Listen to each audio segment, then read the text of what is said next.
Hey everyone, welcome to Neighbor Science Radio, the only political economy and anime podcast on any station across the nation. My name is Ryan Payne. My co-host is Brian Quimby.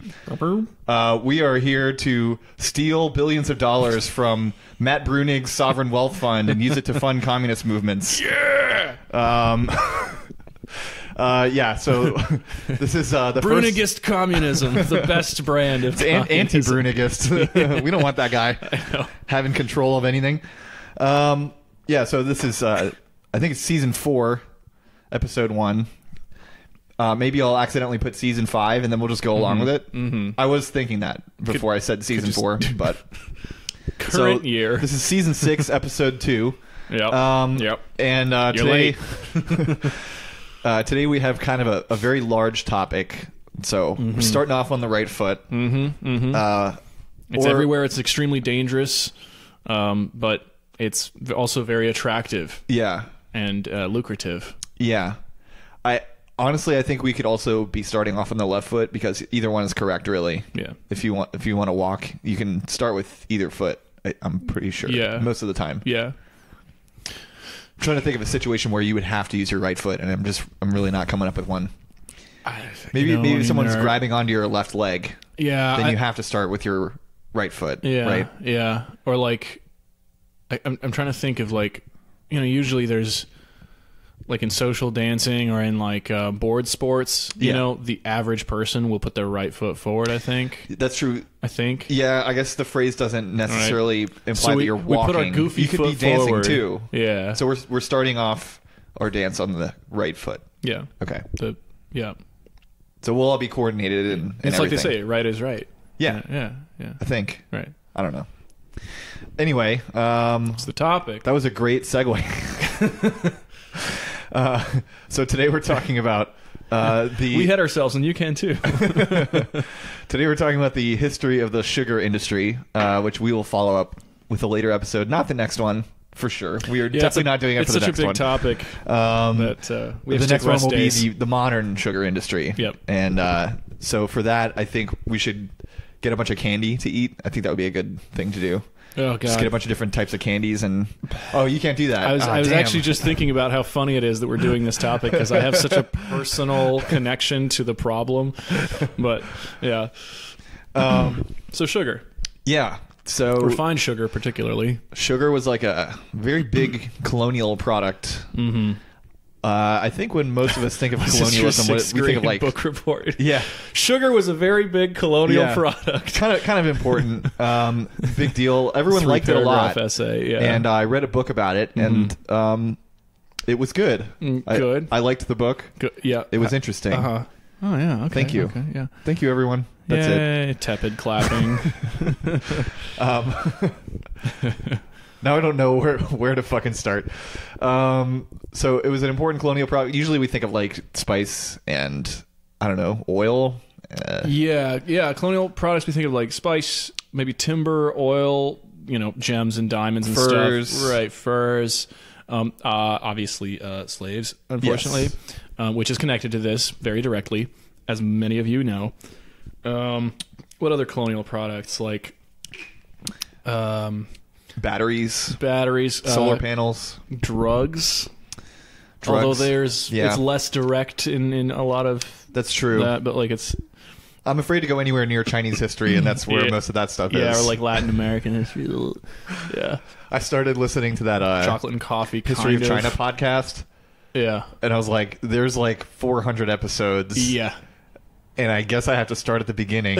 So I don't know. Yeah, the history of China. Yeah. A short tour. The one civilization that's been around for 8,000 years. Fucking forever, yeah. And India's like, wait a minute, what about us? And you're like, well, I mean, their PR's better. Well, if you give me a History of India podcast, I will also not be able to listen to the entire thing of that either. Exactly.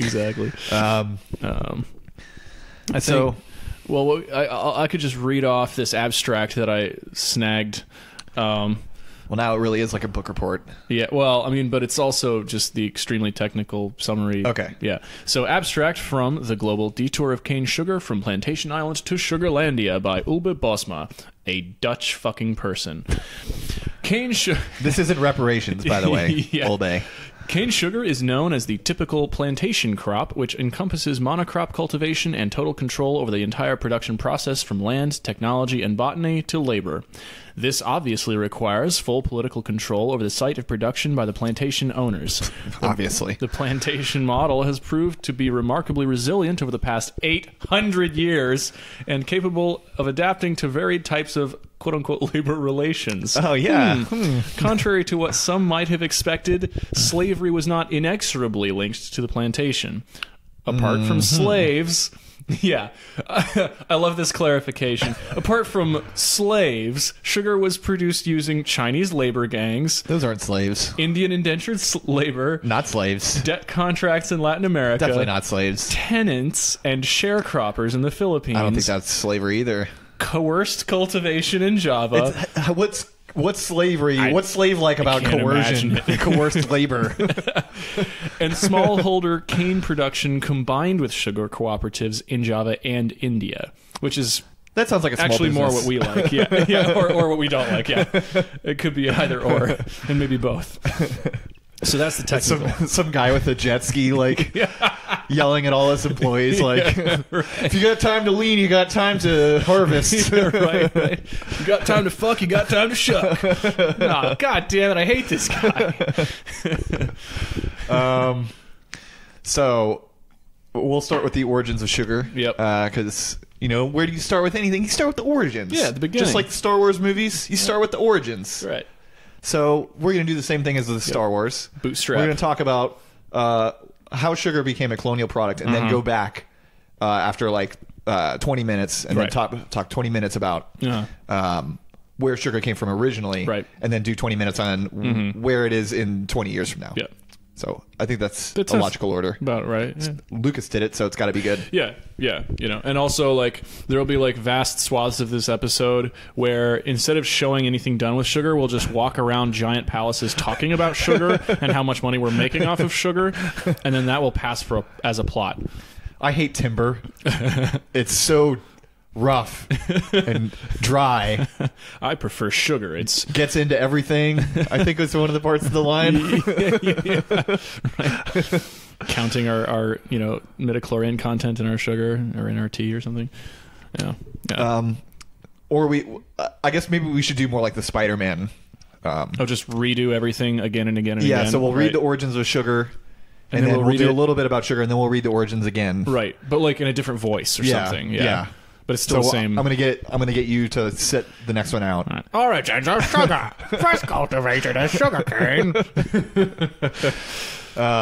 So that was actually part of the origin of sugar. There, it was first cultivated as sugarcane in tropical Southeast Asia, domesticated 10,000 years ago. Shit.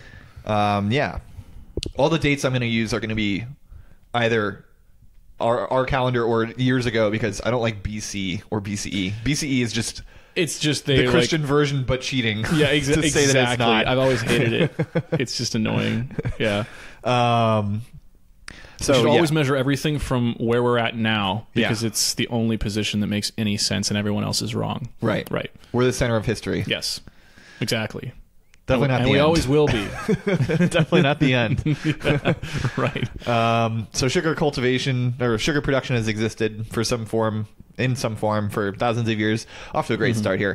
The process of refining pressed cane juice into granules seems to have been developed in India, which I repeated next. So this is the Spider-Man version. Yes. We already did it this way, actually. Yes. So Indians initially chewed sugar cane, but around 1700 years ago, they figured out the process of pounding the cane to extract the juice and either boiling it or drying it in the sun to get sugar granules. Quick note. I grew up in a sugarcane growing area, which, is the Southeast Asia they're talking about there, if you haven't heard of it. But chewing sugarcane is actually kind of badass. Like, it's kind of crunchy chewy, so it's like, I'm trying to think of like... It's like chewing on a stick, isn't it? Yeah, it's like chewing on a stick. It's like if there was like... Yeah, it's really the only way you can think of it. It's like a. I think we had some, like someone brought some to our class in elementary school. You can slice it into chunks, and it's like these like morsels. Yeah, it was like it's fibery, but it's like really delicious. It's like if you grab like a green twig off a tree, you like rip that off, and then you like, of a kind of soaked it in simple syrup for like 12 hours. Pretty much, that's what it would be like. It's basically yeah. So vegans, get into it. Yeah. Pretty good stuff. Yeah. But then you can also make it into sugar crystals, which are also fun to chew on. Yeah. Yeah. Especially the bags at a big time. raw sugar. Yeah. It's pretty fun. Yeah. So yeah, they would dry it in the sun, and it would look like gravel. Mm-hmm. Like that's right. the Sanskrit word for sugar is the same word for gravel. Right. Because that's what I was it looks reading like. Something about that when we were. Yeah, and then like later doing on, equal amounts of research. Yeah, once we were using like more modern refining, like colonial refining techniques, it was made into like loaves. Right, so you get this big ass cone. Yeah, and you had to like whack it with an axe, like a special type of axe, and then you would like sugar cut like, it into smaller pieces with a sugar knife. Powder would just fly everywhere. Like it was very dramatic, and everybody's freaking out and cheering and clapping. You get a big burly guy in like a flannel shirt to come whack it a bunch of times with an axe. Or even better, he's like all oiled up and wearing like leather chaps, right? And he wrestles with another guy, and then I guess there's sugar involved somewhere, but like mostly it's the wrestling. Yeah. Like that. You break off the top of the cone and put it up each other's asses and stuff. Right. I mean, why not get high like that? So despite being around for what is it, 9,000 years? Yeah, basically 8,000 years, which is roughly the length of 9 millennials laid end to end. Yeah. Yes. So despite all this, it was virtually unknown to Europeans until like 1200, basically. Yeah. Oh, Europeans. So 800 years ago. At least Europeans as we typically think of them in these contexts. Yeah, and I think the only reason they even found out about it is because Muslims brought it to them. Basically, yeah. So like, the Vikings and the Muslims were all like, I like trade and getting rich. And then they're like, well, what's that? Whoa, what's that? Well, next thing you know, they're like carrying around bags of mysterious sweet stuff. Magic. Right. I think they thought it was magic. Right.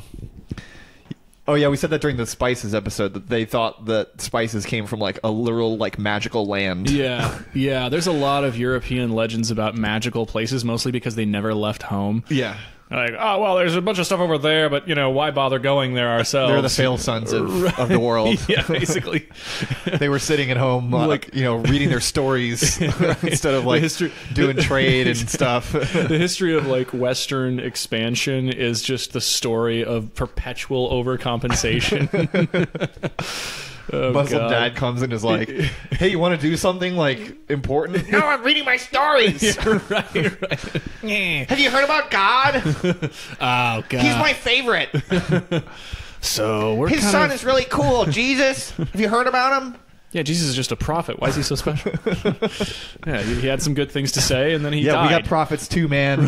Right. It's been a long time. Maybe give it a rest. Get a new guy. Yeah, exactly, right.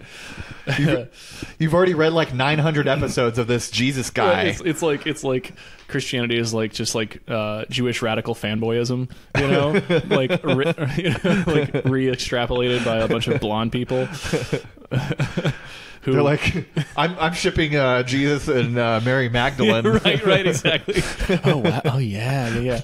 I'm shipping Jesus and St. Paul. right. Like around like the late antiquity period, a bunch of the Christians are just like, I invented a new thing called Volcel.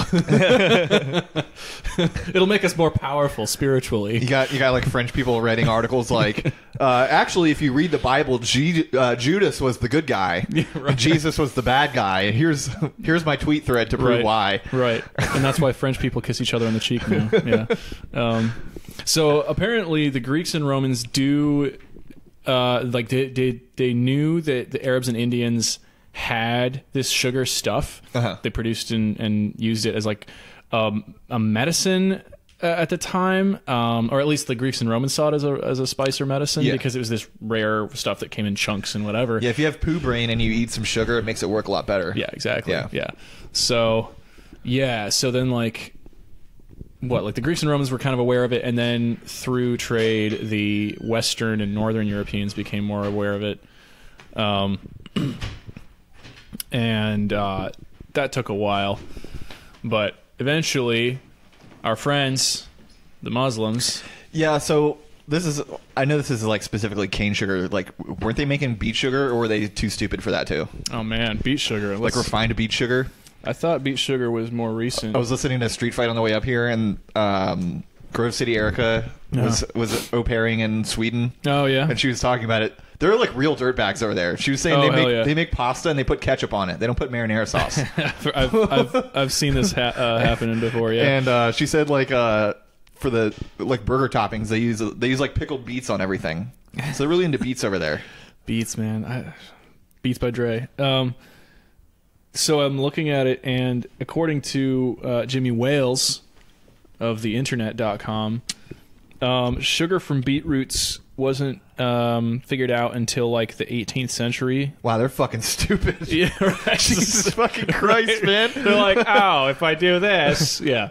And I think it's because of... So they figured out how to crush a tree and turn Yeah. that into sugar before they figured out how to crush a fruit and turn that into sugar. I think it was literally because they were trying to make it without sugarcane because they can't grow fucking sugarcane in Europe, right? And so they're like, well, we've got these red things, you know. Yeah. So they could have been having sugar for... They could have had it. Thousands of if years. They really felt like it, yeah. Damn, they're stupid. And now we have corn sugar, so like... Yeah. I think it might have also involved a little more chemistry. Yeah. And chemistry for Europeans was like one of their hardest subjects. So it was like...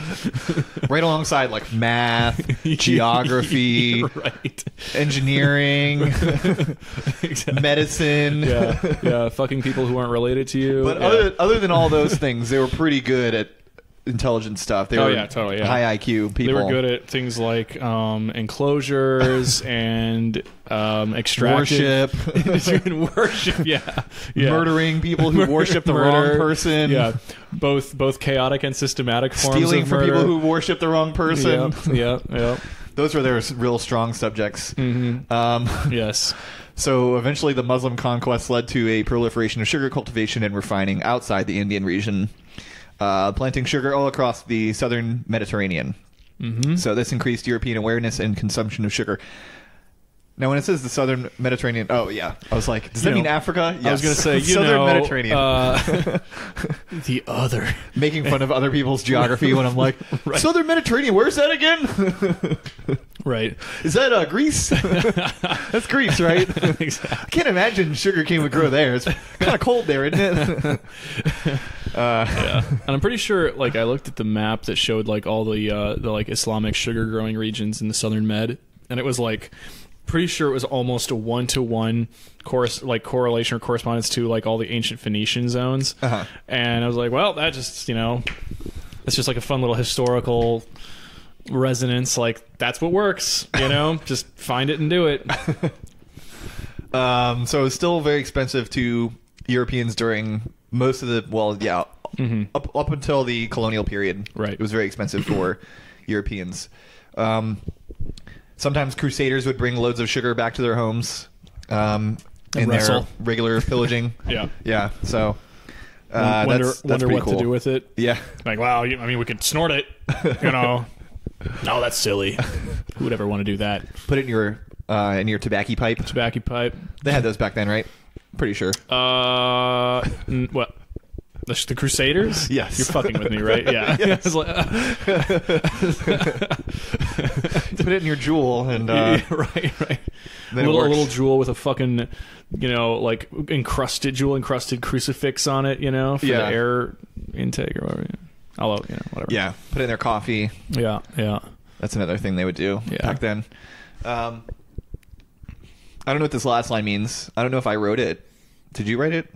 Europeans began to conceptualize it as a commodity in its own right. What does that mean? I must have written that. So I think that as opposed to like a luxury. Oh, okay. Right. They were like, oh, this is something that we can potentially regularly trade in. Yeah. And like think about as something that's like, you can even financialize it, etc. Right. That reminds me of that. As opposed to luxury, where it's like maybe there's only one of these. Oh my god, I don't know if you saw this tweet, but there was someone who was saying like, they were talking about fully automated luxury communism, right? And they were saying like gay space. Yeah, Don't forget the gay space part. Yeah. Well, they just said Falk, so they didn't have the. Oh, okay. Yeah, they didn't have so they don't the like G. the gays. Is that yeah, okay. very homophobic Fucking way to annoying. characterize that movement. Jesus, but right. who am I to say? Yeah.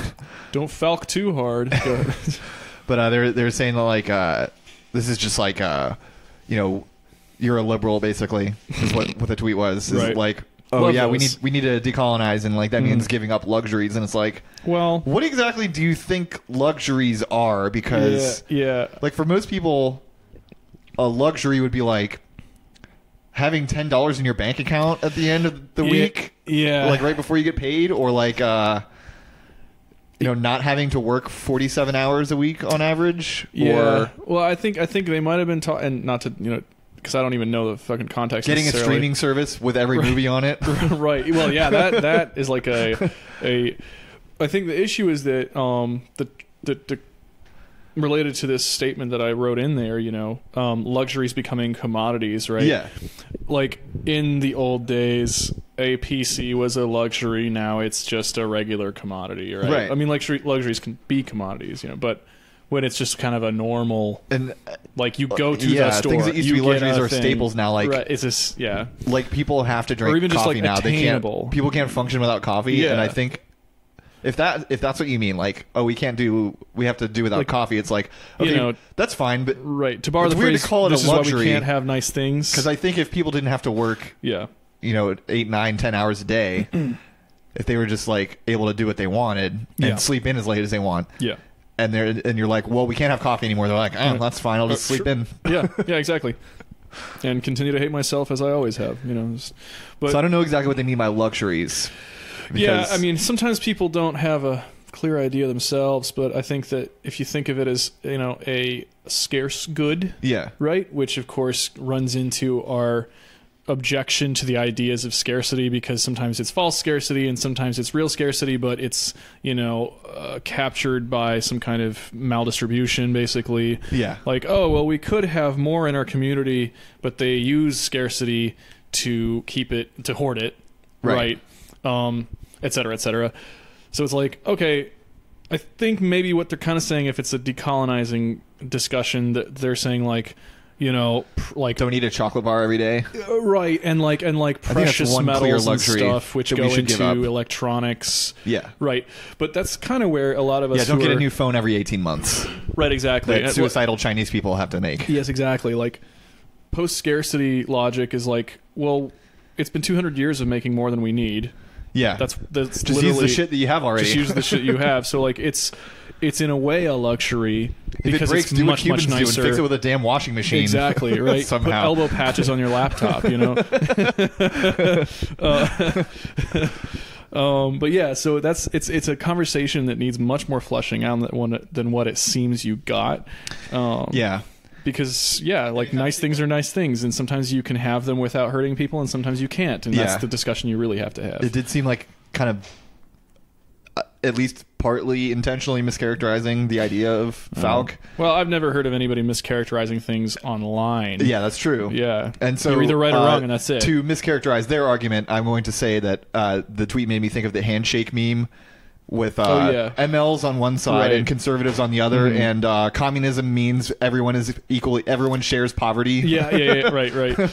Yes. The yeah. piety of the working class means that they must be poor, because to be Everyone loves joining a movement that says you can't enjoy yourself and everyone has to be really dour and poor. Right. It's like, where have I heard that before? You know that stuff you have? Well, we want to take it away. So anyway, want to put in 40 hours a week to building the movement? Exactly. Also, it costs $300 a week of your paycheck. Right. Anyway, Yeah. so after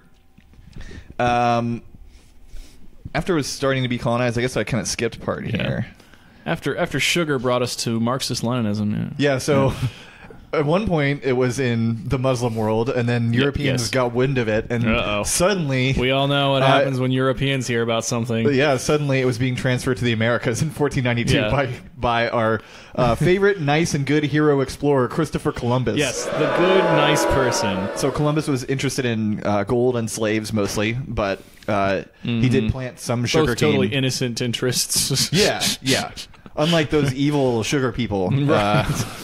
So he planted some sugar cane on Haiti. And for some reason it said the Dominican Republic, but we all know that that's not a real country, and that Haiti's the whole island. Haiti's the island. Everyone knows that. I didn't realize this. That's actually the indigenous name of the island too. Haiti. Yeah. The what's their names? The Haitians. The Taino? No. Oh yeah, Taino. Yeah. Oh, is that what it is? I think so. The ethnic group from the Caribbean. Yeah. I think so. I mean, one of the many. Yes. Yeah, that's their name for it. Anyway, so other colonizers snipped some seeds from his sugarcane plants while he wasn't looking. Fucking dumbass. Sugar piracy. I downloaded your sugar, dude. Yeah, you wouldn't steal a sugarcane plant. Right. Or would I? And they started to grow them on other Caribbean islands and in Brazil by the mid-16th century. So Europeans began cultivating huge amounts of sugar in the Caribbean due to their ability to steal land from indigenous people and use chattel slaves imported from elsewhere to do the hard work of cultivation and refinement. So, in Indonesia, they would have had to, go through all the hard work of conquering all the people by hand and, stealing all their land. Yes.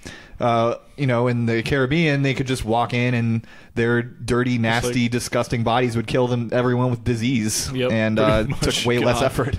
It's like so that's really cool from Peanuts, just walking around with a disease cloud around you. Yeah, we are the children of God, and just your cloud of filth. Is Europeans are Pigpen but stupid. Yeah, exactly. Yeah, so both made it cheaper than importing from https://livescience.com.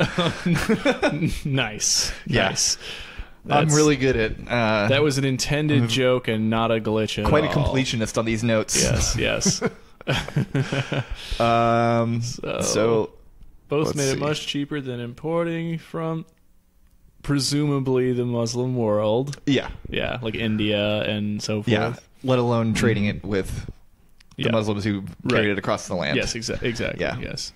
I think I was going to say importing from India, where they would have had to sail around Africa. Right. I think that's where I was going with that.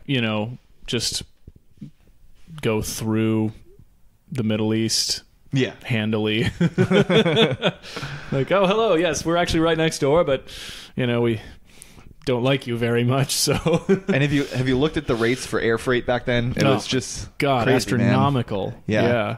It's 20 shillings for 1 ounce to be shipped. And that's like 3 days. 3 days wages are really worth something. Yeah.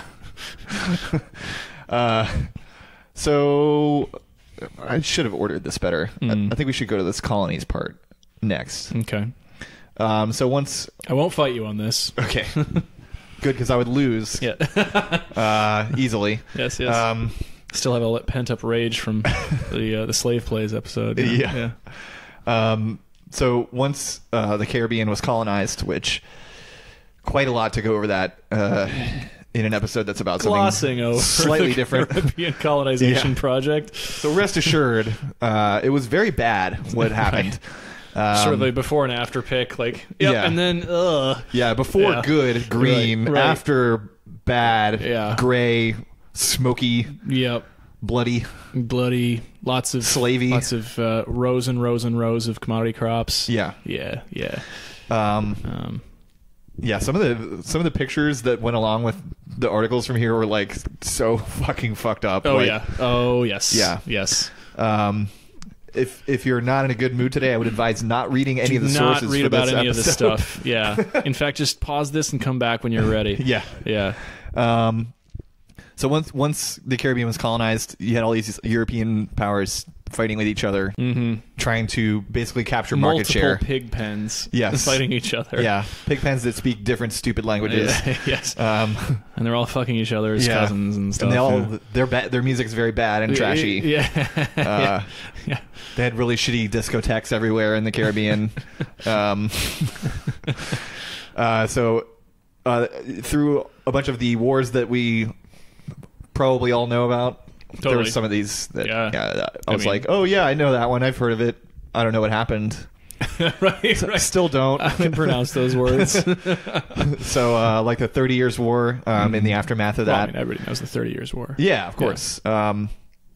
The Dutch took Brazilian sugar plantations from the Portuguese, but they only managed to hold them for 24 years, which, like, man, you didn't even get as much reward as the war went. Yeah. It's just, I don't know. It's not a good deal, I think. It's fucking dumb. There's a bunch of treaties that I wrote down here that, like, basically involved changes in land holdings to for the Spanish Empire. So at one point there was the Iberian Union, which is when Portugal and Spain Isn't that a merged. football team? I don't know. Soccer team? Never mind. I'm fucking with you. Okay. I'm not going to get any sports jokes, so I'm sure it was very funny. It wasn't that funny. The Spanish-American War, Hispanic-American Wars of Independence, all like had significant effects on the Spanish Empire's holding of the colonies. And that obviously affected the sugar trade. And yeah, so most of the colonial history in the Caribbean was just different European powers trying to get a monopoly on the sugar trade and kicking each other's asses to do that. So there were forts all over the Caribbean to protect their plantations from the other European countries, mostly. Also to keep the slaves enslaved, but mostly to protect from other navies. Oh yeah. So it's really interesting how it's really interesting how the history of like European colonialism is so accepted by like reactionary types where they're like, well, yeah, I mean, you had to get stuff and like you had to like go do cool shit, and like those bad people were like fighting and killing us and like raping white women and like, the typical bullshit. But like if you look at what was involved in colonization, like one of the first things you ever did was build a fucking fort, and you're like, I wonder why they did that. Like it's exactly what the strategy was in like feudal wars and in the Crusades, where they're like, we want the land, we're going to fucking brutalize the people, and in order to do so, we need a central power base, aka a castle, right? Yeah. So it just evolved, and of course, gunpowder came along, so they evolved their tactics, but it was still just endless, like bloody, blind domination, right? And I don't know, just like the creation of force. Fortunately, thing was we moved past that. Since we there don't are no do that anymore. Military bases built in foreign countries anywhere in the world. No, we don't do that at all. Yeah, really cool world we live in. I love our species. Yes, the best it rocks. species. So the Portuguese colonizers created the first sugar plantations in the Caribbean in the 1550s on an island off the coast of Brazil. So self-starters. Yeah, so the sugarcane crops grown by Columbus and those other assholes, they weren't full-on plantations. They weren't growing it as like a monocrop. It was just kind of a side gig. Right. Like they had a couple marijuana plants right next to it. Right. And, well, it's because, if you're smoking marijuana, you're going to want that sugarcane. Right. Right. Yeah. Just get stoned. You get the munchies and then you chew on some wood. Exactly. So sugar cultivation requires a huge workforce because it's really labor intensive. So the British did the most logical, rational thing, which is taking humans as property. Right, yeah, and you have to. Shipping them all the way across the world to a place they've never been to before. To force them to work on sugar plantations until they were dead. Yep. That's what rational actors do. Yeah. Faced with scarcity. Yeah. Yeah. So the estimates on the total number of slaves that were shipped to the Americas is about 10.25 million between 1650 and 1900. So it was still going on in the 18th century. It's a lot of yikes. The 20th century. Yeah. Damn. So some of the colonies were richer than others. It says Barbados was the richest colony, but I thought Guadeloupe was actually the richest. Maybe that was the richest colony, and Guadeloupe was like the biggest sugar plantation. Because that was the one that everyone was really fighting over. Right. So you're saying that the slaves in Barbados were richer than the other slaves, yes, right? they were paid the best. Yeah, by because far. obviously like, the GDP equals the wealth of the if you take the GDP and divide it by the number of people that live there, that's how much they all make. So everyone should be happy. Right. And they probably lived on at least $2 a day, which, as we know, is enough. It's plenty. So even though it's something we're vaguely aware of, I think it's worth pointing out that, again, these colonies were established in the 15th century. Yep. But most of them were owned by European countries until really late in the 20th century. So like almost 500 years, which is a quarter of our calendar. Yeah. So like called, if anyone is dumb modernization. Enough, if anyone's like a big enough asshole to say like, why don't they get over it? Or like, they've been free and they haven't built their own economies. Like they didn't have enslaved people working for them for 500 years. Yeah. So it's kind of hard. And then also they were those people that were working for 500 years and kind of traumatizes you generationally and you're like really fucks you up. So it's like kind of impossible to recover from that in any reasonable time. Yeah. Especially when we're just like, okay, see you later, and then leave them alone. We're also keeping everything. And then also send your intelligence agencies to go in and crush any positive movement they have. Exactly. So it's like it takes long enough for like people who were de-skilled and brutalized and traumatized, for so long, to the point where like that's a huge part of their culture, like in their cultural memory, of course, to like even if they're like extremely educated, to come up with the kinds of institutions that serve them and the kinds of infrastructure that they can be proud of with the resources that they have, right? Because that's actually the kind of, rational actors facing scarcity situation that we should be paying attention to. Yeah. Right? That's true scarcity and difficulty and then they try and, everyone fucks up. Nobody will ever have a perfect solution. So people with almost nothing try and maybe fuck up a little bit, but then, like you said, interlopers come along with superior means to subvert and sabotage them in order to maintain those power relations so that we can continue to get like cheap sugar, for example. Yeah. Mm-hmm. And then some guy who like went to business school and owns a boat dealership now is like, what? I worked hard. Why aren't you good now? What about your dad's landscaping company? Why don't you become a fucking photographer? Yeah, I started a photography business. Anyone could do it. I created this super cool, just to rag on the others too. I created this super cool, like human interest nonprofit where we turn like your scraps into shoes, and you're like, I mean, that's cool, but like, how much are you paying the labor again? Well, we give a pair of shoes to to a poor person every time you buy one. What more do you want? My poor niece.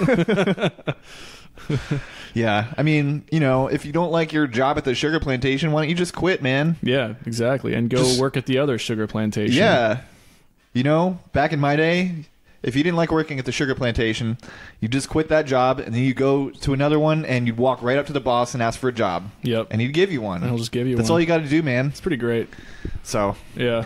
If you don't like that iron collar welded around your neck, why don't you just take it off?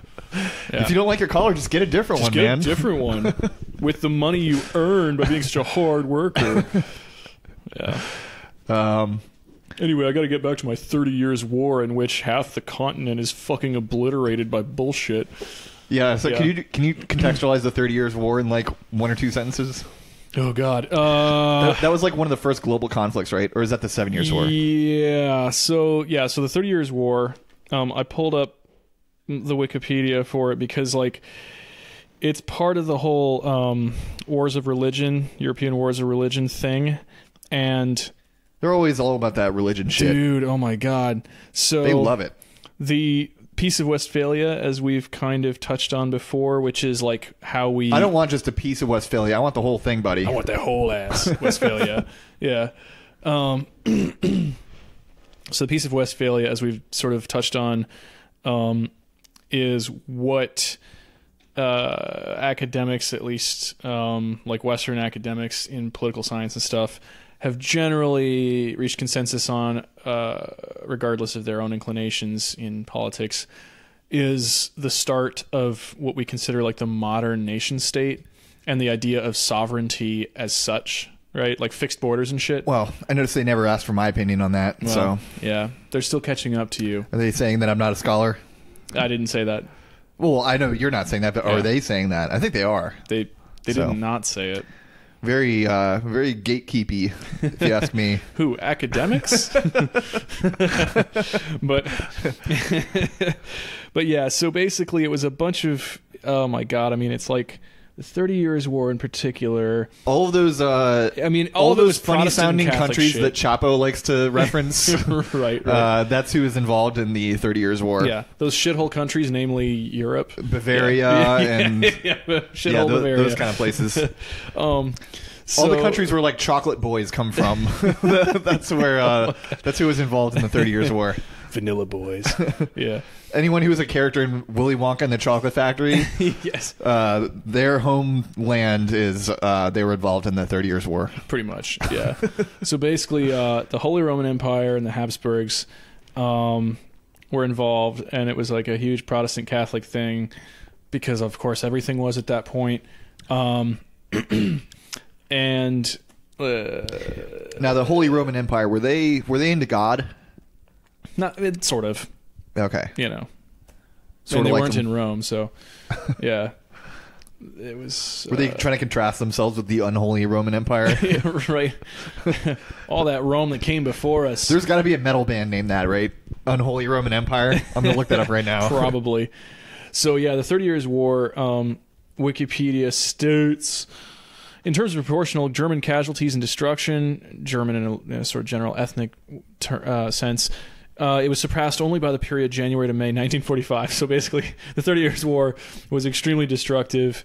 There was a lot of casualties it resulted in 8 million fatalities, not only military engagements, but also from violence, famine, and plague, which, you know, they all go together. So, Okay, so surprisingly, there is not a band called Unholy Roman Empire. well, I guess it's up to us. Surprising to me. Yeah. So I mean, I can't use that name because I've already chosen my band name for any band that I start, which is I Can't Die. I Can't Die. Yeah, I think it's catchy and It's fun. It's not a bad one. Yeah. I mean, I would have to hear the music, you know, to decide if I liked what it was That's called. not important. The name is what's important. Everyone knows that. Oh, okay. All right. I mean, we can differ on that, but yeah. So anyway, this involved the Dutch Republic and all the others. So and it's then kind of like ended a up big religious conflict it's that was also proxy huge. for colonial conflict. Yes. Well, I would say that like the colonial conflict was involved in the 30 Years' War as a result of those competitions because those were the, you know, those were the extensions of their power. Those are their like power building projects, basically. So the 30 Years' War was fought, you know, like the classic sort of image of the 30 Years' War is just like it's all in Central Europe between these different powers and stuff, and it's a ton of different people here if you look at it. Tons of flags, just like a Marxist-Leninist account. Oh yeah, yeah. But it resulted in the quote-unquote Peace of Westphalia, or at least ended with that, and the rise of the Dutch and the rise of Bourbon France and all this Scotland. bullshit. Yeah, Scotland, right? Like, what are they doing? Transylvania. Damn. Yeah, back when they were a thing, Yeah. apparently. Now they obviously won, right? Because they had all the vampires. Yes, the vampire army. Yeah. Suffered crushing losses, but overall, just really, forced to be reckoned with. Yeah. But it was basically a Protestant Catholic conflict. Anyway, so what was this tying into again? Because you wanted me to. I just wanted to give a small. Yeah. You asked me overview for of- 2 sentences, and a I very gave you short overview of the 30 200 Years' War. sentences. Yeah, a very, very short one. So there's also the 7 Years' War, which is like, I think a lot of historians call it the first, Not like, even one quarter the size of the 30 Years' War. truly global conflict. But this yeah, that's was true. the big it was one, much, much the 7 smaller Years' scale war. being the one that essentially set the stage for the American Revolution. Okay. Yeah. Yeah, and so in that one, there really was like some major changes of colonial holdings. So the British gave up control of Guadeloupe and Martinique to the French, which were like the big sugar plantations, in exchange for holdings in Canada. So they really fucked up on that one. Right. Oh yeah. Could have done a little better. Gave up the whole sugar trade for fucking poutine and hockey. Idiots. So yeah. Transferred a significant part of the sugar trade to the French. So after this, as Chris was hinting at, was the War of Anglo-Saxon colonist aggression against the British Empire. That was secessionist bastards. Yeah, so when the evildoers in the American colonies rebelled against the British for not being nationalist enough and not doing enough genocide, which is actually kind the of reason. Part of it. Yeah. The sugar trade may have played a part in the loss by the British. So in the American colonies, the white colonists and plantation owners had a relatively similar population to the black slaves. But in the Caribbean, the slaves greatly outnumbered the white plantation owners. So there was like a much higher need to protect the colonies with soldiers. So like the British would not send their full military force to the Americas to quell the revolution, because that could mean losing control of their plantations in the Caribbean. Gotcha. So that had a major effect. And then, of course, there was the Haitian Revolution. So the Haitian Revolution basically was the slave uprising that they were fearing the whole time. There's a cool precursor to it. There was a guy named Francois Macandal, who was a former slave who supposedly lost his arm in a sugarcane press. Jesus Christ. And he built up a network of slaves that were allied with him and supplied them with poison, which he was an expert at mixing or making, to add to the food and water supplies of the slave owners. And he also led raids on plantations to burn property and kill plantation owners. But after 6 years of doing this, the French managed to torture enough slaves to get one to give up Macandal's location, or like, who was the person and how to find him and stuff. And so he was burned at the stake in the center of Port-au-Prince. Shit, man. So yeah, I hate fucking hearing about shit like that. Only the good die. Yep, pretty much. Let's be bad instead. So the revolution I kind of have to skip over because I don't know much about it, and it's a huge topic. That basically it went from 1791 to 1804, was supposedly inspired by the American Revolution. I mean, I guess like maybe it was one of those things where they're like, oh yeah, I guess it is possible to defeat the colonizers. Yeah, if you want to learn for about extremely different reasons, literally could not be further apart. Right. Why the two parties revolted. If you want to learn about the Haitian Revolution, go to Mike Duncan's podcast Revolutions and just go find the Haitian episodes. Okay. Be sure to also listen to all of the other ones. I'll continue to just plug that podcast forever because it's really good. If you just want to do the Haitian Revolution, that's great. But if you listen to the English, American, and French revolutions, which happened before then and which he covers before those episodes, those will also help you to understand the context to some extent. Yeah. Especially the ironies of the Haitians being so badass as to revolt given fucking everything that was against them, and the Americans and French being the way they were, because the Americans were like, yeah, we're bourgeois, blah. And they were sloppy drunk on rum all day. Yeah, and then the French were like, we have national pride and égalité, and then they're like, but we also like slaves and we will not let them be free. And then the Haitians were like, wait, what the fuck? Yeah. So it was a whole thing. Yeah, liberté, égalité, fraternité. Also, we're not giving up Haiti, right, no matter fucking what. Interesting French thing to do.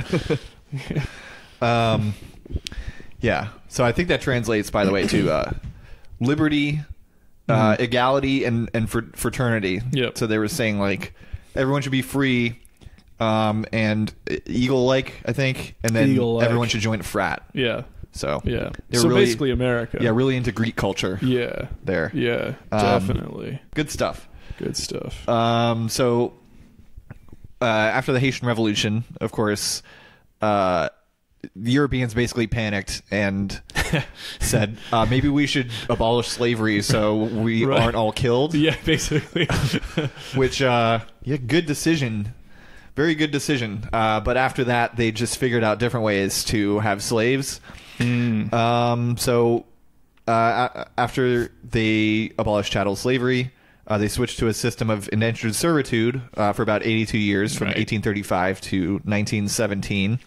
And they made heavy use of Indians, as in people from India, from the eastern part of India in countries like Guyana, Martinique, Guadeloupe, and Trinidad. Yeah.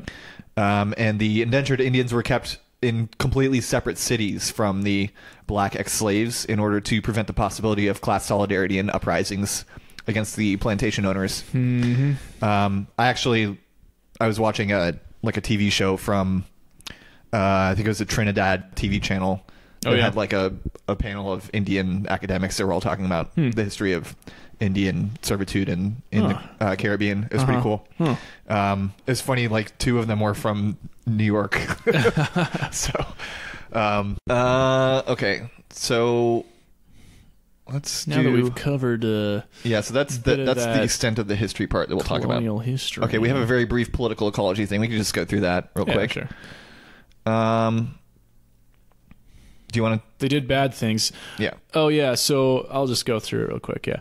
The European colonizers deforested islands in the Caribbean to plant sugar cane, much like they do in the global south today, with a variety of other industries. Yep. They needed a continuous supply of timber for sugar refinement. Our first guess was that that they needed the timber to build the sugarcane presses used to crush the juice out. And I think it was actually maybe that, but also I read up on the process itself. Yeah. And apparently the wood... I was trying to read up on it and I couldn't find anything, so your search skills must be a little better. I got lucky, you know. The wood that they were looking for, like, wood is needed in the process, the traditional process of refining sugar, because they needed to make charcoal with it, and that was then used to take other elements out of the sugar, like colorations, various minerals they didn't want in the sugar. So they're making Brita filters. Basically, yeah. And this is the part of the process that turns unprocessed cane to raw sugar, to brown sugar, and then finally to white sugar. And again, I can tell you from evidence, like my own experience, that unprocessed cane and raw sugar and brown sugar and white sugar are all equally fucking delicious. Yeah. So it's kind of funny that they insisted, and I think it's just like kind of like processing drugs. You're like, they want the really strong, clear shit. Yeah. You know, so that they can ship it effectively for higher profits or something.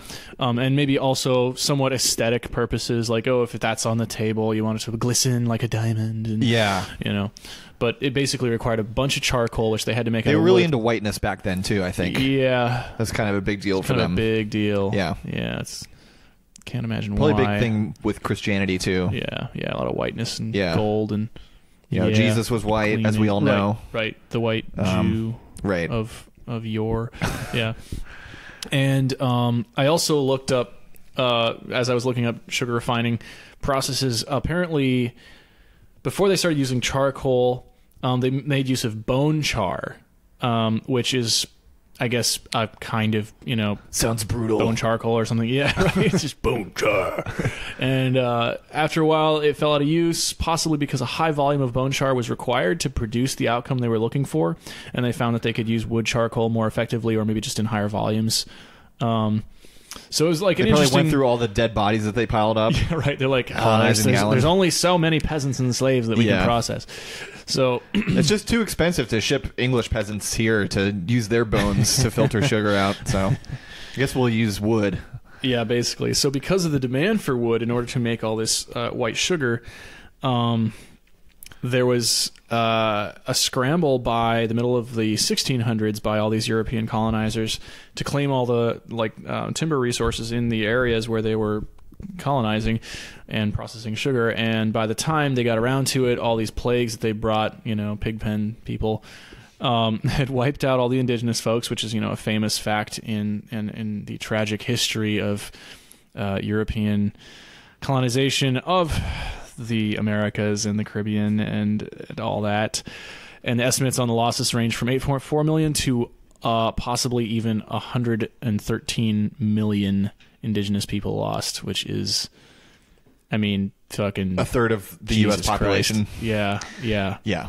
As it stands today, yeah. Yeah. So yeah, imagine if a third of the country died and then whoever did it was like, hey, man, get over it. Yeah, right. God damn.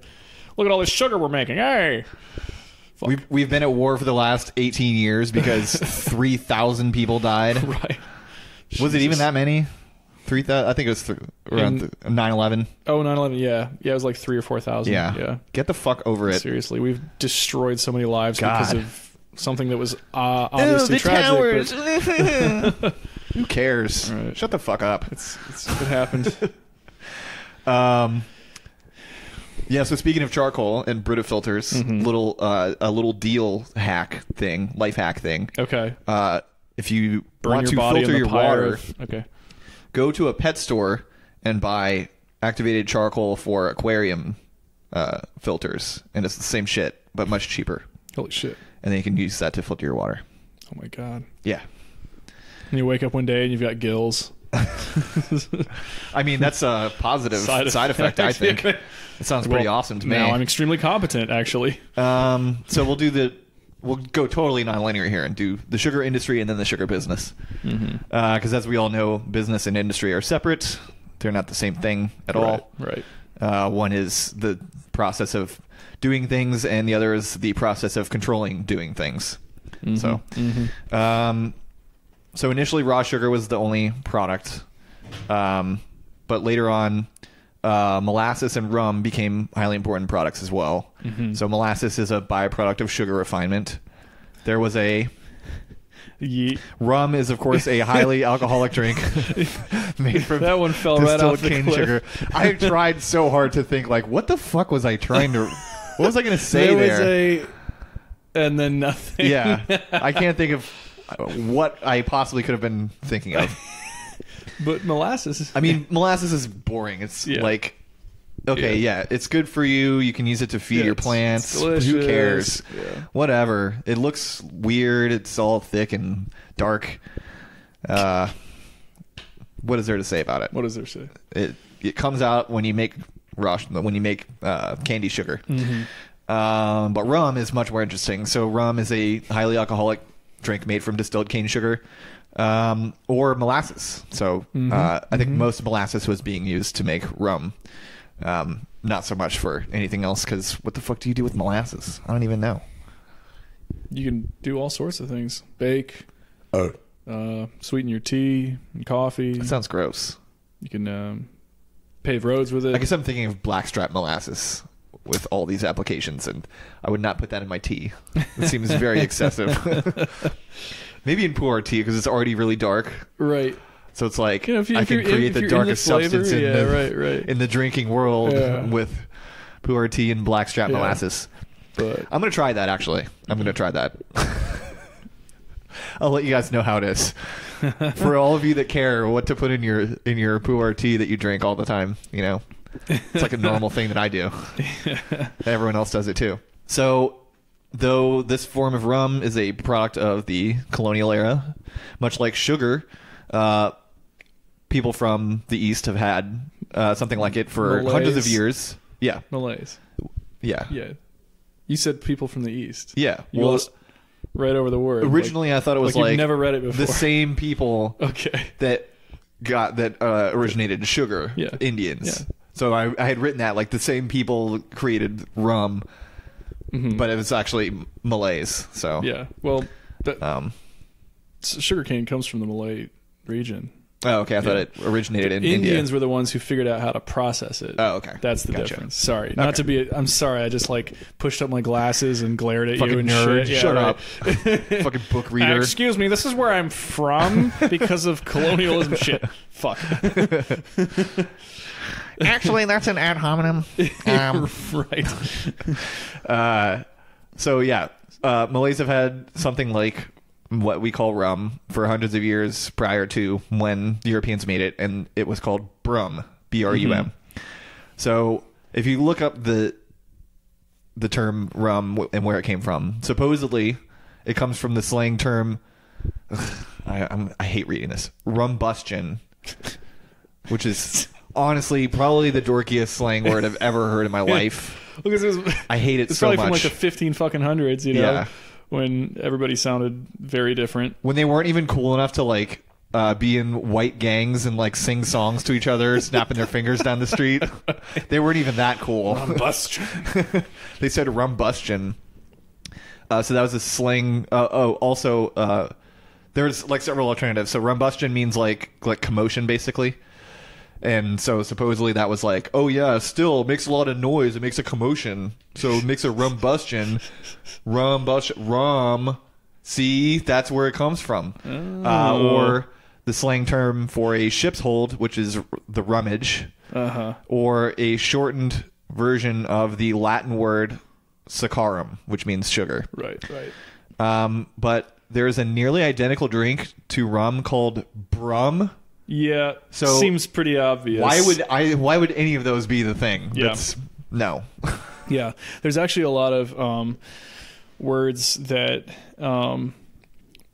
I've heard a lot of people. You know, like people are always like, "Oh, that's a loan word from Latin. Oh, that's a loan word from French. Oh, that's a loan word from blah blah blah." But then there's like a bunch of Asian loan words that aren't like obviously Japanese or Chinese or something, and people are like, yeah, nobody knows where that comes from. And I'm like, it comes from Southeast fucking Asia. Yeah, you say it to a conservative historian, they're like, no, it doesn't what? No. Yeah, like brown people can't make language. Right, what are you talking about? We came up with it. White people invented every word in history.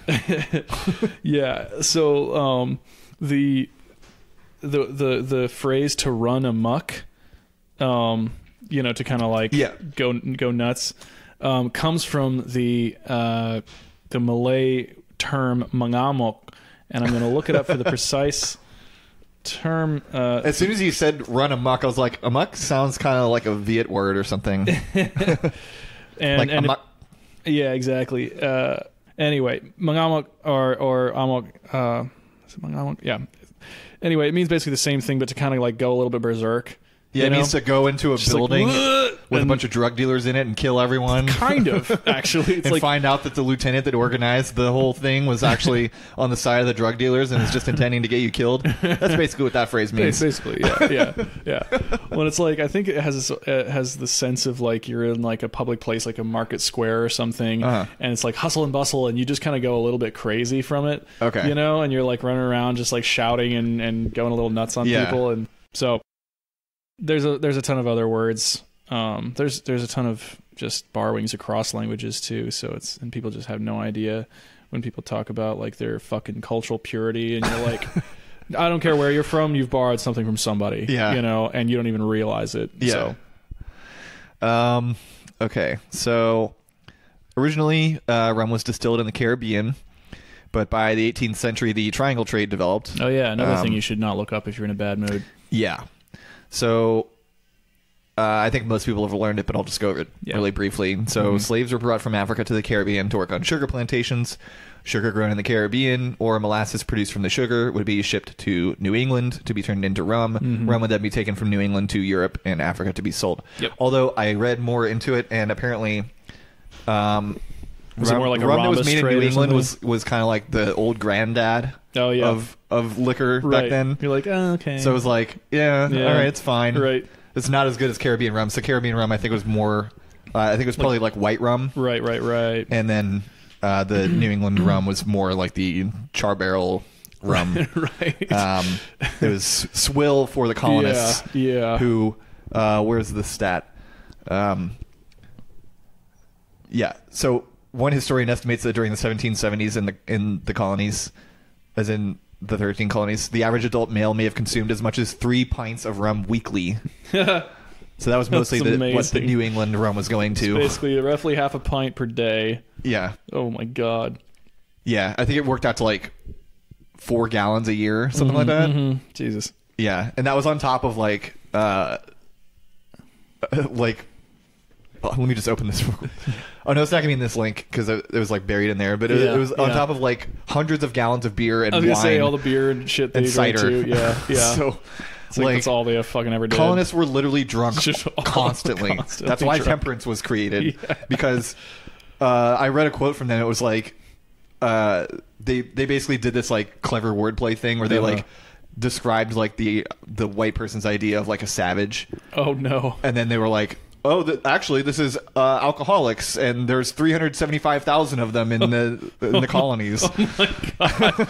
Oh my god! I don't even know where to go with that one. Yeah. So. Oh shit! Oh yeah, 5 gallons a year. There we go. Yeah, 5 gallons a year. Okay. Yeah. Okay. So. And then where's Kurt? Yeah, so the triangle trade was a classic example of slavery being used in business, even though it was legally not allowed in the state the business was part of. Right. So New England didn't allow slave ownership, but its wealth was 100% built on slavery. It could not possibly have done any of it without slaves. Almost exactly the way our economy works now. Yeah. Yeah. You're like, well, we don't own slaves, and there's no slavery here. And you're like, but if you peek under the covers. Yeah. Yeah. If you look in pretty much any other country that you Fuck. don't think about ever on a daily basis, they have slavery there. It's like, whoa, that's their problem. Well, sure. But you Okay. made that problem. Yeah. So rum was extremely popular, blah, blah, blah. Yeah, so by 1770, the colonies had more than 140 rum distilleries, making about 4.8 million gallons of rum annually. And that was on top of the 3.78 million gallons imported each year. Jesus. Somehow it's never enough. Yeah. And so in the War of Anglo-Saxon colonist aggression, like in the aftermath, they wanted to create a national identity for what would become the United States.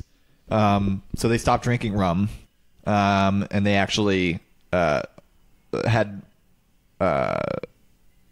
trouble around that period making it because there were all kinds of wars going on, and so the supply of molasses and rum from the Caribbean would be interrupted. So they figured out they can make whiskey out of corn, and so that became an important and popular drink. One of the largest distillers in the early U.S. important. Yeah. One of the early, largest distillers in the early U.S. was George Washington, who owned Mount Vernon, which is right nearby here, which had a distillery that produced 11,000 gallons of whiskey at the time of his death. And I think that's like per batch, not just like per year. Yeah, I'd be curious to see. Yeah. I mean, it scaled up. It started with like a couple dozen gallons, and then it was like 300, and then 600, and then 11,000. Yeah. Like, oh, jeez. And people were like, it's so strange that a good man like George Washington didn't free his slaves till he was on his deathbed. And yeah, that's weird. Well, corn whiskey could have something to do with it. Maybe. I don't know. But what's interesting is the fact that he was a whiskey producer, and the whiskey rebellion happened like right after the revolution almost. Yeah, so you're like making an allusion to that, and I'm like, oh yeah, I know what you're talking about. another Wikipedia save, so I don't fuck it up. The Whiskey Rebellion, also known as the Whiskey Insurrection, hell yeah, was a tax protest in the United States beginning in 1791 and ending in 1794 during the presidency of George Washington. Haha. Yep. The so-called whiskey tax was the first tax imposed on a domestic product by the newly formed federal government. So basically, the Whiskey Rebellion embodied everything that most of the, the 99%, if you will, had thought they were fighting against. And then as soon as the feds became the feds, they're like, hey, so we're going to tax that shit you like so much. And they're like, wait, what the fuck? Yeah. And so there was an actual rebellion, and then Washington and his like generals or whatever were just like, well, we're just going to put our dicks down your throat now, so fuck you. And then the feds continue to be the feds, and the tax, I believe, continued to do the tax. So, well, there's the whiskey tax wasn't repealed until the Jefferson administration. Well, there's that, but I think that George Washington was actually a good president because he didn't want to do it. Right. And that's what's really important. Right. He had qualms. Yeah. Those are plus, the best. he was a good general. Right. And again, that's what we want in a president. A guy who doesn't really win battles and stuff, but he's really dignified when you look at him, as long as he doesn't open his mouth. Yeah. I like the guy who sends younger people off to die to be in charge of my as long as he life. Owns lots of stuff and has a nice forehead and a deep voice. He did have a quality forehead. He had a deep voice. Apparently. Oh. Yeah. That was one of the things that people liked about him, as I recall. Was that he's just like, oh, always sounded very grave, and and you're the like, first Reagan. The first person was talking through his teeth. Exactly. Right, exactly. Fucking President Cowboy #1. Still doesn't have anything on Lula's voice, I'm sure. Oh yeah, I still got to get into that. Get some fucking sample it for a set or something. But yeah, whiskey tax because it was so fucking popular. But this is far afield from the sugar industry. So the last thing about rum is that plantation owners in the Caribbean wanted to keep Navy warships nearby to protect their land holdings, mostly from other European powers. So they sold all the sailors really cheap rum, and that's why there's the drunken sailor stereotype, because they were just constantly getting wasted at falling port. overboard and hanging out with the sharks. Yeah. It's too bad they didn't sell them enough to just like give them all alcohol poisoning and kill off the European incursion forever. Yeah, exactly. That would have been awesome. If only mass death had gone both ways. Yeah. Or neither. Neither would be good too. I think if I had a time machine, what I would do is go back to 1491 and then or maybe like 1482 and then inoculate all the indigenous people with a very deadly disease to Europeans, and then the Europeans would die first. Yes, exactly. And then everything will be different. Teach them how to build like pit traps. Yeah. Then just put them out on the beaches. just go to a gun show and get a bunch of AR-15s and then take them back then. Give them AR-15s. Be like, look, I can't bring you like unlimited ammo, but this is good for like 17 or 18 they're tries. Gonna have these things called guns, and they're gonna be really dipshitty because once they fire them one time, they gotta like spend 3 minutes reloading. Yeah. This thing you just point and pull the trigger up to 30 times. And then you just swap out a little box. I'm just imagining this fucking fantastic like just like animation in my head in slow motion of a bunch of like beautiful naked Tainos with AR-15s literally just like sawing ships in half with their gunfire. That would fucking rule, man. Right, just like blowing up the magazines and just get a couple M250 cals. Right. They got like one set up on each side of the island. And that'd be awesome. And then they would actually be smoking after the fight because tobacco comes from the Americas. Yeah, and I would bring them some jewels, of course. Be like, here you go. This won't fuck you up so bad. These are called jewels. What you're going to be doing while you're shooting guns, that's called gaming. Exactly, right. So what you're going to want to do is, you just put the jewel in your mouth and you just puff on it while you're shooting guys. We call that murking people. Exactly. So as soon as you see those white guys with the weird clothes on who smell really bad, just murk all of them. Right. Trust me. Trust me. I know I look just like them. Trust me. Which is, and then 2019 in a parallel universe in which you actually do that. Is the age of the Taino-American Empire, and everybody's like, oh, it's strangely similar, but they conquered Europe instead. It's like a two-pronged attack from the Taino and the Muslims. Right. They just meet in the middle and shake hands, maybe in Berlin or something. Yeah. God, could you imagine? We would just all be like doing math. Yeah. And like, I don't know, writing stuff in the alphabet and shit. That would be dope as fuck. Yeah. Like, things would be kind of nice. But we wouldn't have Krispy Kreme, so I don't know. I think maybe we shouldn't do that. Well, I mean, wouldn't we?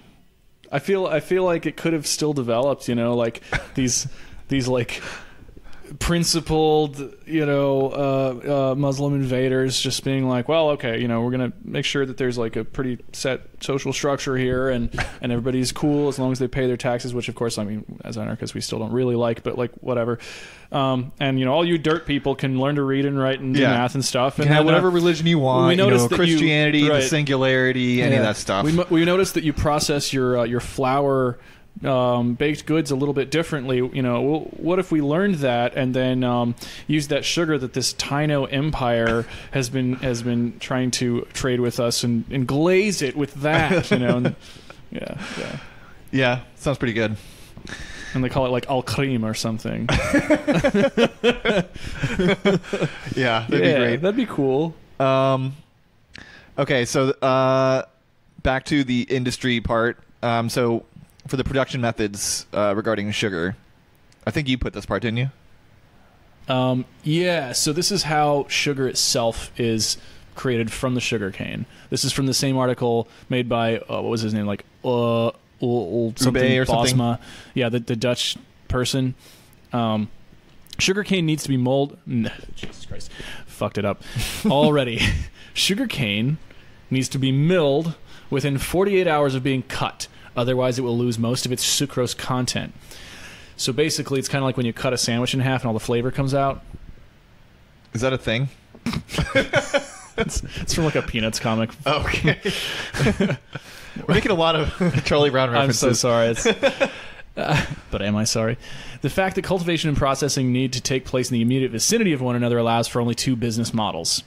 The first one, or I think they meant industrial models. So the first one is that peasants have their own small plot of land, a collectively owned mill, and a set of boiling pans, enabling them to produce raw sugar on the spot. In theory, they can then decide to whom they sell their product.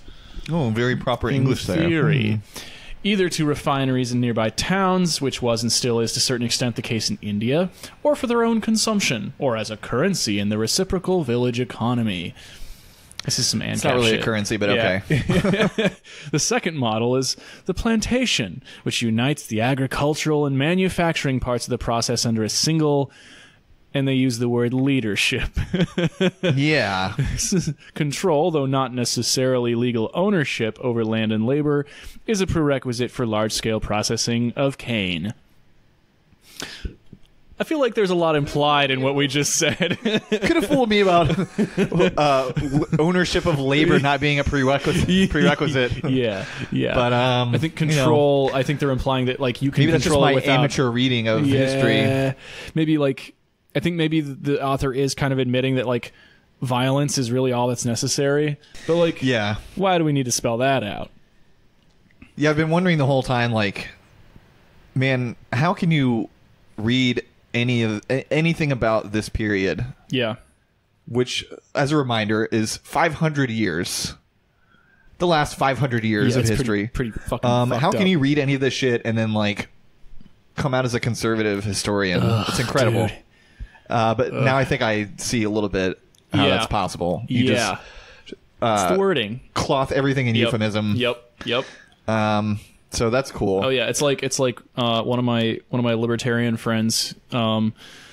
He always uses. He's like, I'm not a Republican, but then he uses all the Republican fucking rhetoric, like blah blah blah responsibility, and like everything gets into this kind of pious tone, and you're like, dude. You can be as responsible as you like, but if the game is rigged, the game is rigged. Yeah. Like you can make all the right fucking moves, which a lot of us try to, right? And you're still gonna get fucked, Right. So, and if you're a slave or something or a war If you land on Boardwalk, Yeah, you right. know, you shouldn't have bought donuts. Yeah, it's like yesterday. Right, exactly. Those captured West Africans should have been more responsible. Yeah. Like that. You definitely added this part too. Oh yeah. So basically, after a certain point, you've got this mill where they've got the dry sugar granules, and they kind of mill it into like finer and finer sugar. And fun fact, as I found out, any highly dust-filled environment, such as coal mines or mills, is prone to spontaneous explosions. So I always thought it was just like, coal or like sawdust does that. But it turns out anything that's extremely dusty, and so sugar is actually no exception.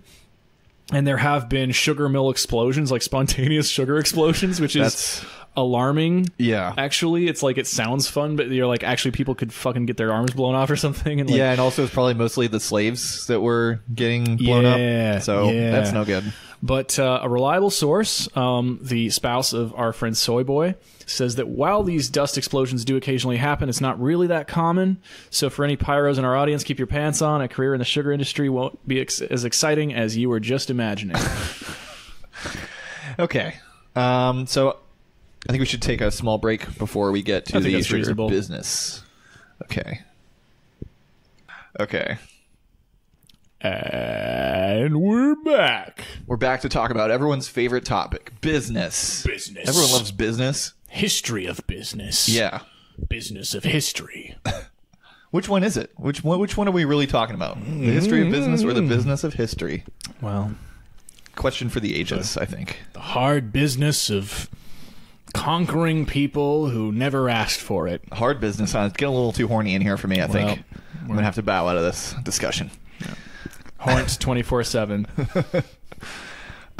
Okay, so how did the actual business of sugar work? Well, I got a couple of things to talk about with this. It's pretty hard to find information on this because everything was a bunch of plantations. Like unlike the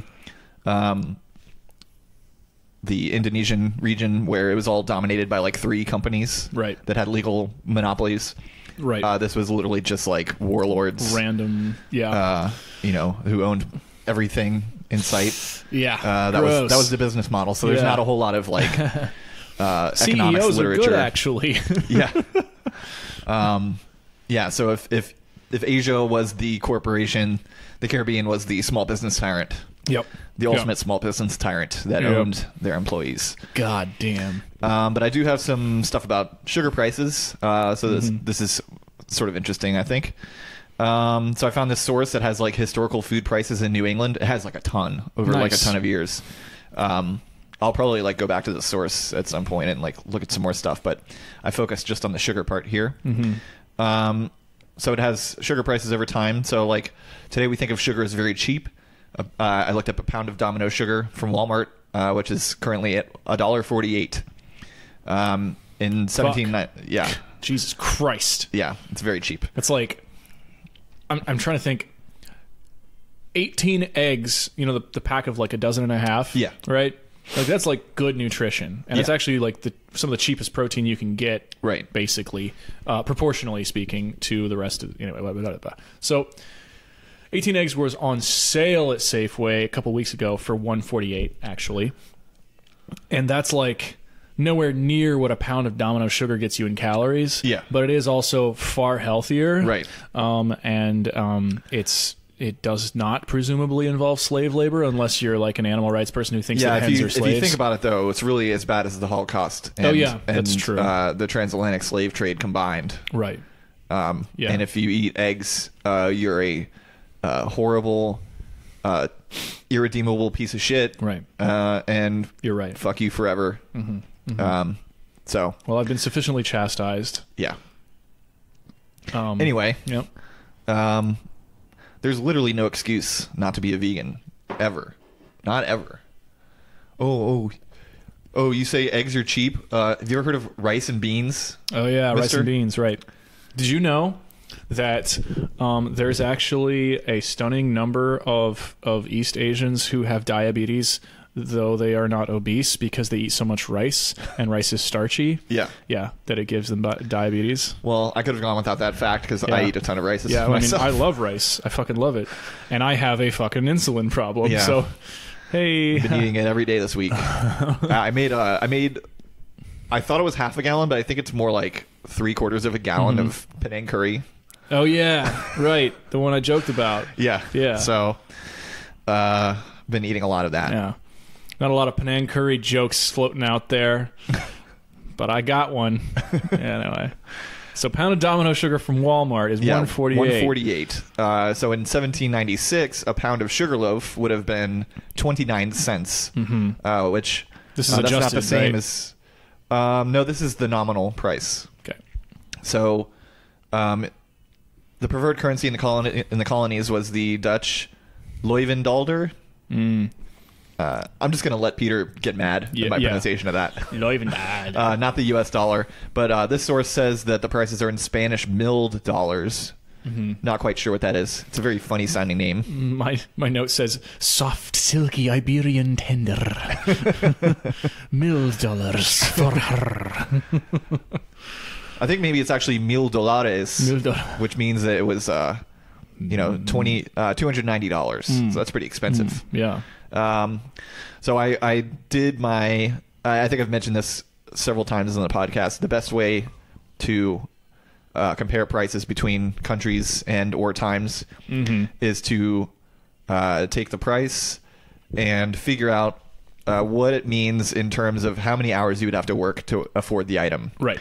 Yeah, so it's a good way to So understand. most prices, if like an economist translates prices back then to prices now, they will use something like purchasing power parity or or abstract math shit CPI. that doesn't exactly make sense to most people. And purchasing power parity basically means they take the trading price of the currency from one to another. So they would take the trading price of the Spanish $1 for like a Leuven dollar, and then they would say like, oh yeah, that means that 29 cents equals 148 or whatever. But I looked up a day's wages in 1796, and it would have been around 487 cents, not dollars. Right. So 48.7 cents. Okay. I don't know if they actually did currency like that, but anyway. I can tell you about that. Okay, go ahead. So the term quarter comes from the term quarter dollar. I thought it came from quarter ounce. I guess well, not. you'd be wrong, as far as I've heard anyway, because I could always be wrong. I accept being wrong. Sometimes I'm enthusiastic about it. I don't. Yeah. So a quarter dollar, as I recall, came from the practice of chopping your coins up to create fractions of the value. Oh. Yeah. Okay. And this was extremely common during this era where various kinds of coins were running around, like all these. And so this is different than coin shaving, right? Right, exactly. Coin shaving, the point is to melt down the... Exactly, yeah. Whereas, cutting up the coins into pieces of 8 or quarter dollars, right? Okay. Right. That's a pirate term that kind of went away. Like, it used to be very popular in the 90s, and now not so much. Yeah. I think it became so cliche. Yeah. Right. But... yeah, so they would chop it up into regular divisions, like quarters and eighths, called pieces of 8, and that would be their way of saying, this is 25 cents on the dollar, or it's 12.5 cents on the dollar, that kind of thing. Okay. So they might have had. I don't think they would have had like 48.7. Yes, it's probably just averaged. Yeah. So according to the wage. Divided by the price, or the other way around. I can't remember because I'm really dumb with math. What I don't have something to write it down on. But it basically means that a pound of sugar in 1796 would have been about 60% of a day's wages. So if they were working, plenty of calories. Right. But, so in the late 18th century, the average annual hours worked would have been around 3,000 hours, or around 57 hours per week. And I think I used like 6 days a week because they only had Sunday off. Right. They got rid of all the holidays by this point, I'm pretty sure. And they wouldn't have had like a week of vacation. That would be so it was roughly what, nine hours a day, 6 days a week, more or less. Yeah. So 57 hours per week was the work week. So so a pound of sugar would have cost 5 hours and 42 minutes of work. Right. So comparatively today, even if you have a shitty $10 an hour job, it takes just 9 minutes of work to be able to afford a pound of sugar. And that's the magic of capitalism, as we know. Yeah. Economies just of made scale, things better, etc. Yeah. It's just because we're producing more of it. That's what makes it cheaper. That's all. Yeah, that's the only thing. Don't look any further into it. So that's the little thing about sugar prices. So it was much more expensive back then, even though it was very cheap because they had millions of slaves making the shit. In the late 18th century, sugar merchants in Europe were hoarding sugar and engaging in severe inflation. The inflation was so bad that French people, both men and women, the article I read was focusing on like the women being involved in it. That's why. So you had to say that. Yeah. So French people rioted over it in 1792. The merchants offered a classic libertarian argument to defend themselves. So I'm just going to read the text here. The people were justified in complaining, but not in using threats and violence. The speculators, or rather the hoarders, that is what the people called them, said, to exonerate themselves, that because sugar was a luxury product, the price was not and could not be frozen. That in truth, it had and could have no other price than that dictated by the consumer's fancy. Yep. So a subjective theory of value from the 18th century. Like, well, obviously, they're only pricing it because that's what the people want. Yeah. Ha, ha, ha. If you're willing to pay for it, why are you getting mad about it? That's what people are willing to pay. Right, yeah. Why are you hitting yourself? It's called why are you supply hitting and demand. Yeah. So the rioters ended up pillaging a sugar merchant's house, stealing the sugar, and taking back all the money that they paid to him at the inflated prices. Pretty great. Man, we got to write more like the French. If only they had, taken that anger and feeling of injustice and applied it to Haiti. Yeah. Where all the slaves that were making the sugar were. Yeah. Imagine that. Those guys were probably paying a lot of money for their sugar too, right? Yeah. You know? Right. Lots and lots of money. And health and livelihood. And I really thought I had more, but the last thing I have here is that there was an early example of a lobbying group in for the Caribbean called the West India Interest. So sounds like a tabloid. British, yeah. British Parliament was created in like 1610, I think, somewhere around there. And by the 1640s, lobbying was like a huge deal. So we think of that as like a modern problem, but it was actually going on quite a bit back then as well. So there was this whole lobbying group of plantation owners called the West India Interest, and they were trying to get favorable laws for themselves. Imagine that. Yeah. It's weird that they would do that. Yeah. Because I heard that, the government and the market are very separate. They're very separate. Yeah, So. actually, the only thing the government ever does is interfere with the natural ebbs and flows of voluntary exchanges between rational actors faced with scarcity. So this was really, it's not capitalism, it's crony capitalism. Right. If they had pure capitalism. Purely crony capitalism, and not the other kind, which is good. Yeah, and then not the bad. slave owners would not have lobbied Parliament. Yeah. But yeah. So I didn't really read a conclusion. Sugar, it's a thing that we said we should do. Is now very prevalent in the world. Yeah. And cheaper. And there's also, I was thinking about, I couldn't find the figures on it, but just imagine, like, back in the day, everybody was like, sugar is like this cool stuff that you use sometimes, and it's kind of less common than would be nice, but it's fine, and we just use it as a spice or whatever, a flavoring. And then along comes European imperialism and colonial shit, and now sugar is not just ubiquitous, but you can't get away from it, and they put it in everything even though you don't want it necessarily, to the extent that Europeans and Americans they don't like spices very much, but if something doesn't have sugar in it, they think that it tastes like cardboard, which is hilarious because it doesn't. It all tastes like cardboard unless it has spices in it, from this person's point of view. And I think the rest of the world would agree.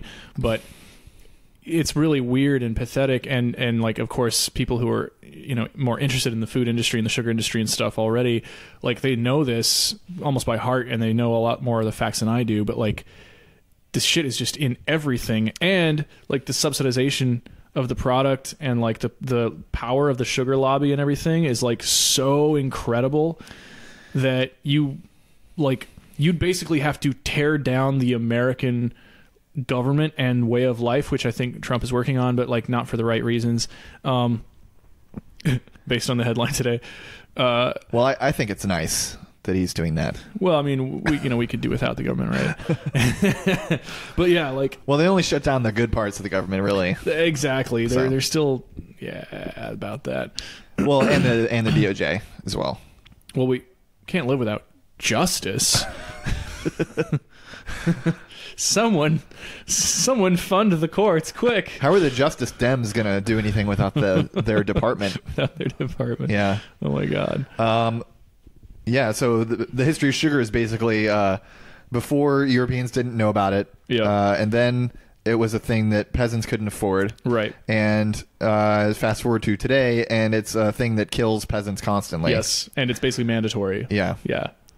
So great history. Yep.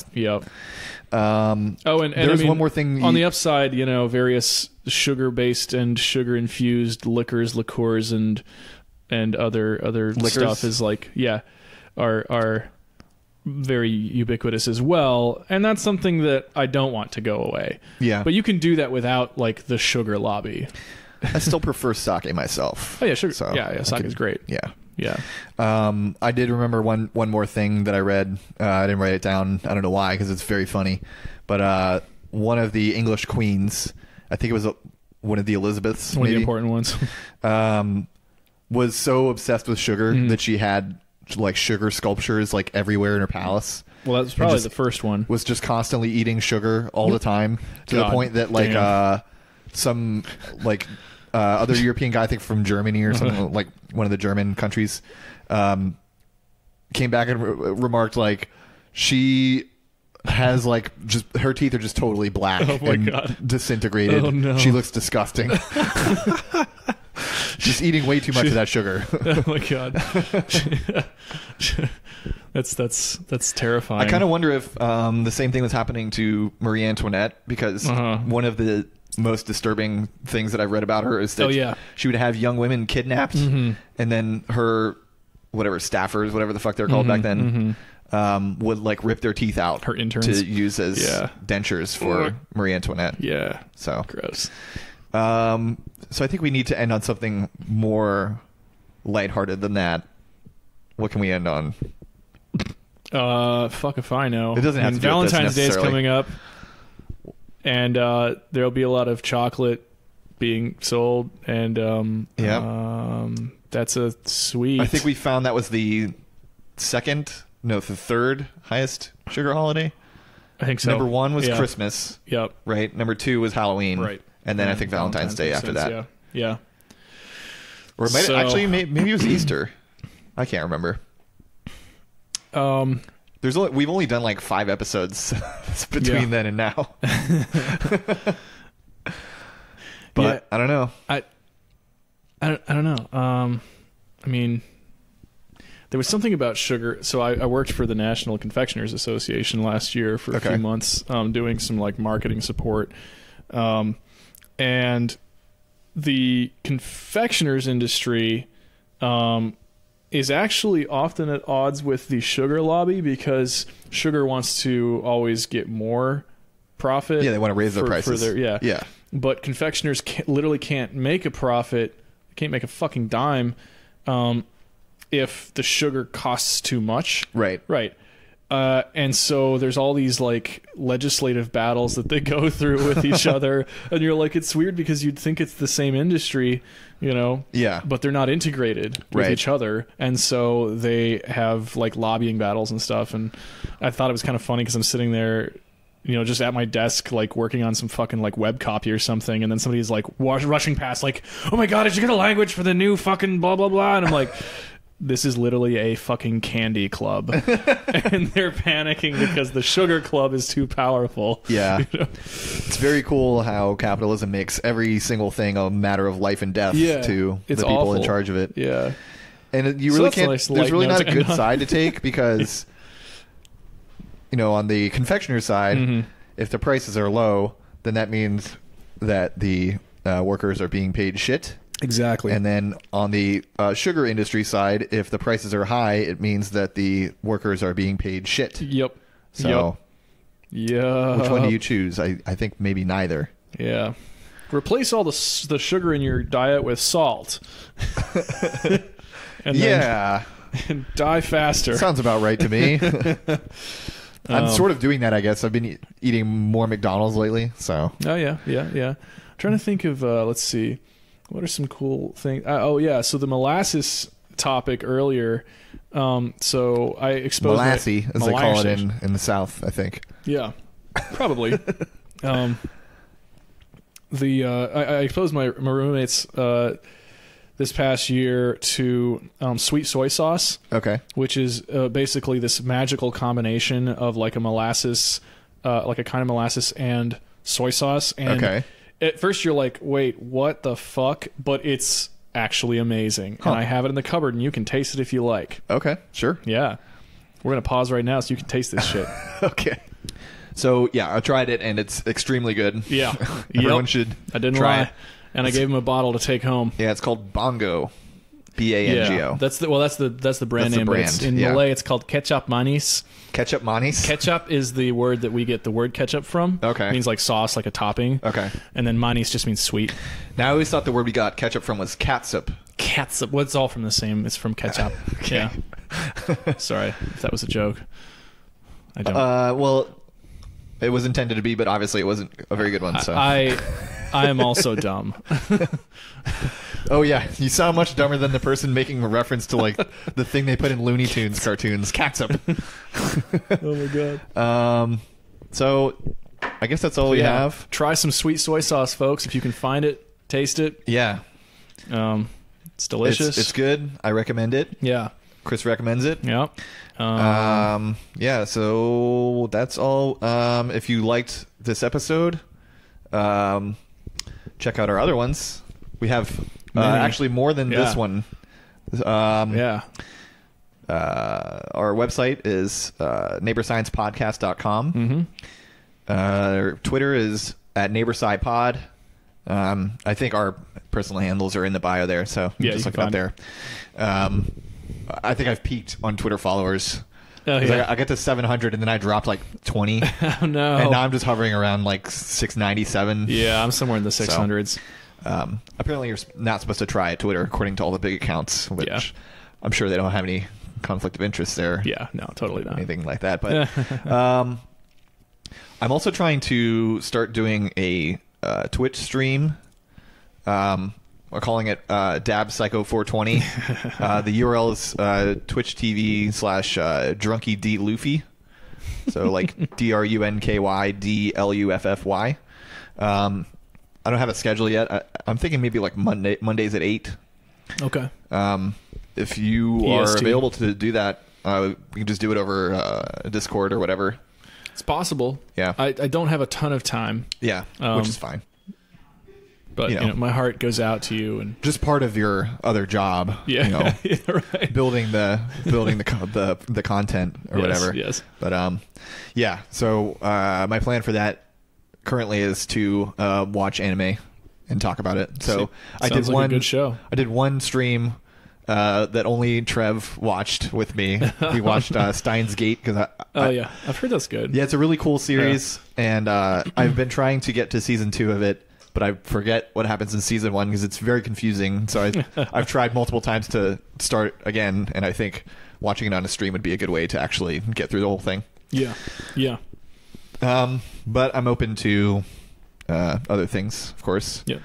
I have been playing Oxygen Not Included way too much over the break. This episode honestly could have been better if I had spent less time doing that, but here we are. So Yeah, who's yeah, so if you like live streams, go ahead and check that out. I'll post it on the Twitter and Facebook account if I'm going to do a stream. What else? Facebook.com/neighborscience. If you like our show, give us a rating on iTunes. And we're on Spotify now.